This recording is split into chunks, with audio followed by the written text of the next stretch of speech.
Let's go back to young Mike in his bedroom, alone at night, with his gang. Just recreate for us a little interaction with the tow gang. It's not going to be untoward, is it? Your parents aren't at the door hearing you say, come on, let me give you a little stroke, Auntie Barbara. At the end of the bed is a wardrobe where the wood carving is quite sort of ghoulish, quite a sort of Munchkin scream thing, which I think was part of the problem. And I'd say, I'd tuck the toes in, don't look at that guy, he can't hurt you, he's made of wood. And then we'd get under the duvet with a little torch and I'd light them up one by one. Would occasionally sort of draw little hats on them and faces and stuff. Did you not think to ask your parents to just move the cupboard that was scaring you? I did repeatedly. And they just didn't? They refused. Because they refused to toe the line.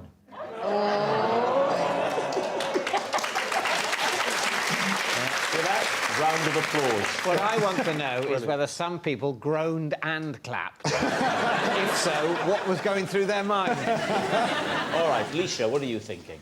I don't think it's the truth. Because I feel like, why would you only focus on one foot if you've got another 5 on this side? Alan, what do you think? It is so bizarre, it has to be true. I mean, it? I feel terribly sorry for you, really. I think it's... What are you going to say? I'm going to say it's a lie. It's a lie. OK. Mike, truth or lie? I was, in fact, telling a lie. Yes, it's a lie. Mike did not name his toes. Lady Leisha, you're next. Whenever I'm in the recording studio, I can only rap in complete darkness.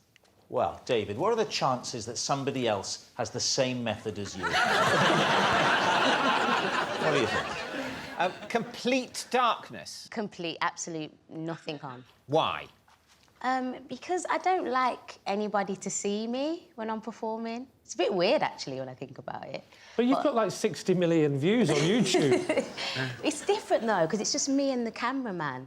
And then, you know, when you get into the studio, it's quite intimate. I feel anxious about the fire escape light. What do you do about that? Classic Mike. She's talking rap, you're talking health and safety. So let me ask you this, then. If it's total darkness, you can't be looking at any lyric... I was going to say sheet music, but I suppose if you're rapping, it's not that. I'm so sorry about my granddad. You can't be looking at lyrics. Have you memorised the lyrics, or are you improvising the lyrics? Sometimes I will be prepared, so I've already written the lyrics in my phone. Well, for your generation, the phone is a companion, isn't it? It's more than it is for Lee, which is sort of a lifeline. It's a... it's a friend, isn't it? Yes, it is. Have you got the red button in the bathroom now as well? Yes. And what about the other musicians in the studio? So there was a time when I randomly ended up in studio with Peter Andre. Peter Andre? Yeah, so weird, isn't it? Wow. And But his orange glow just lit up the room. but he genuinely was saying, you know, what are you doing? I was like, this is the only way I can record. So how did it come about? So that came about because I was on the Celebrity Circle. Lisa, for the sake of older guys like Lee, just explain the circle and what it was. Right, so the Celebrity Circle, it was basically... It's like a text screen, and you can only So, text... Rob, can you explain what texting is?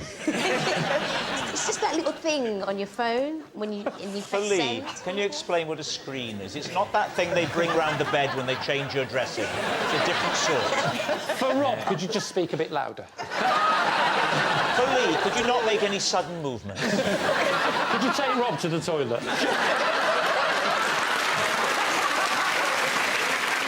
What do we think, Philippa? This is one for a psychotherapist to unpick. It's a lie, no. You don't believe it? No, because I believe it. And you're quite excited by it as no, well, no, which is nice to see. What do you think? I think she's playing you like a fiddle. I think lie. I'm very comfortable with this scenario because if you both think it's a lie, I'm not going to overrule you. We'll go lie, but I'll say, oh, actually, I thought it was true, and that is win-win. We are going to say lie. All right, let's find out. Lady Leisha, was it the truth or was it a lie? It was the truth. Vindication!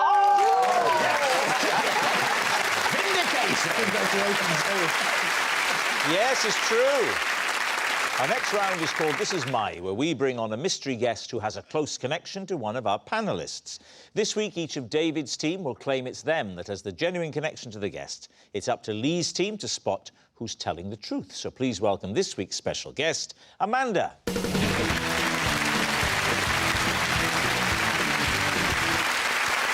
So, Mike, what is Amanda to you? This is Amanda. I once hospitalised her with my elaborate dance moves. Philippa, how do you know Amanda? This is Amanda, and she caught me smuggling my cat into her zoo. And finally, David, what is your relationship with Amanda?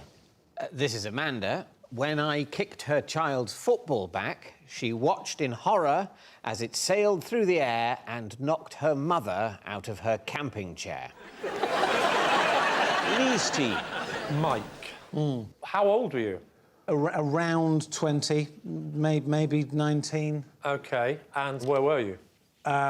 Where was I? I suppose... Well, don't suppose. Tell me where you were. I was in quite an experimental phase of my dance journey, is where I was. I meant geographically, but fine. Tell us more about the dance journey. I was I've got, well, no formal training in dance, but at that time it was quite muscular, vigorous, but it's sort of heavy storytelling element to it as well. Amanda was a friend, well, and is to this day, but she was one of the few people who would be, you know, was happy to take me on, who would... Take you on? Take me on dance-wise, take me on at the discotheque. So basically, was it in a disco? It was a normal, everyday discotheque. Right. And you were in there with your friend? With a bunch of friends. And how did you know Amanda? How did I know Amanda? I don't know, I wasn't there. Students. OK. And you said you told a story in your dance. Telling a story, yeah. What was the story this particular night? Ragnarok.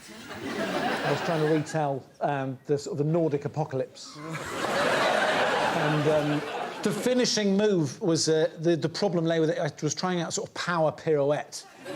Can you show us the power pirouette? Well, it's been 20 years. I could try. OK. But it's like the point of the power pirouette is very much the fulcrum is the heel rather than the toe. Yeah. So you're trying to do the full 360 with this sort of kind of cowboy swish at the end. Yeah. At which point they're reeling and you sort of saunter away. Yeah. And I then did a sort of tight funk twist, expecting to see Amanda, but Amanda was gone, and I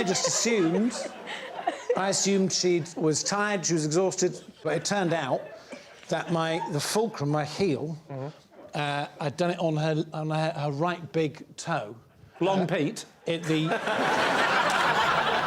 don't know what she called her toes, but the torque was such that it ripped her toenail clean out. Wow. And that was just from you talking? That was... But you didn't feel that with the... Usually when you stand on something, you know you've stood on something. I didn't know, of course. I mean, if I'd known, I'd have... I'm not a monster. I have to say, that's some of the finest dancing we've ever seen on the Thank you.